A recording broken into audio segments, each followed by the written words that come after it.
कुमारगिरी बोले, अतिथि, मैंने स्त्री को इस कुटी में आश्रय देने से संकोच इसलिए किया था क्योंकि मैं मानता हूं कि स्त्री अंधकार है, मोह है, माया है, वासना है और ज्ञान के आलोकमय सागर में स्त्री का कोई स्थान नहीं है। कुमारगिरी के वाक्य समाप्त होने के बाद स्त्री ने कहा, प्रकाश पर लुब्ध पतंग को अंधकार का प्रणाम है। यह वाक्य तीर की भांति पैना था, स्वर संगीत की भांति कोमल और सौंदर्य में कवित्व था, वासना की मस्ती में अहंकार। कुमारगिरी इस असाधारण स्त्री के असाधारण अभिवादन को सुनकर चौक से उठे।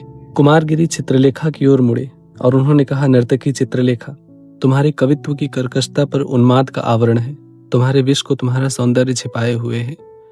तुम मेरी अतिथि हो, तुमने मेरी अभ्यर्थना की है और आशीर्वाद देना मेरा धर्म है। भगवान तुम्हें सुमति प्रदान करे।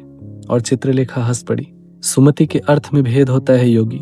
अनुराग का सुख विराग का दुख होता है। प्रत्येक व्यक्ति अपने सिद्धांतों को सही मानता है, वो अपने चुने हुए मार्ग को सही और दूसरे के चुने हुए मार्ग को गलत मानता है। कुमारगिरी ने उत्तर दिया, पर सत्य एक है, वास्तविकता का ज्ञान। मार्ग वही ठीक है जिससे सुख और शांति मिल सके। कुमारगिरी का स्वर गंभीर था, पर चित्रलेखा ने कहा, सुख और शांति। शांति अकर्मण्यता का दूसरा नाम है और रहा सुख, उसकी परिभाषा एक नहीं है। ठीक कहती हो नर्तकी, शांति अकर्मण्यता का दूसरा नाम है। यह वास्तव में अकर्मण्यता नहीं है, क्योंकि इस स्थिति में मस्तिष्क कार्य किया करता है। अकर्मण्यता का अर्थ है जिस शून्य से उत्पन्न हुए उसी शून्य में विलीन हो जाना, और वही शून्य जीवन का निर्धारित लक्ष्य है। शून्य कल्पना की वस्तु है योगी। शून्य की महत्ता की दुहाई देने वाले, क्या तुम मेरे और अपने ममत्व में भेद देखते हो?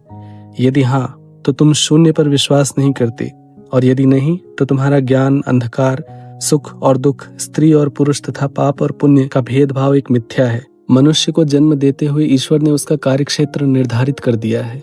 उसे इसलिए जन्म दिया गया है ताकि वह संसार में आकर कर्म करे, न कि कायर की भांति संसार की बाधाओं से मुख मोड़ ले।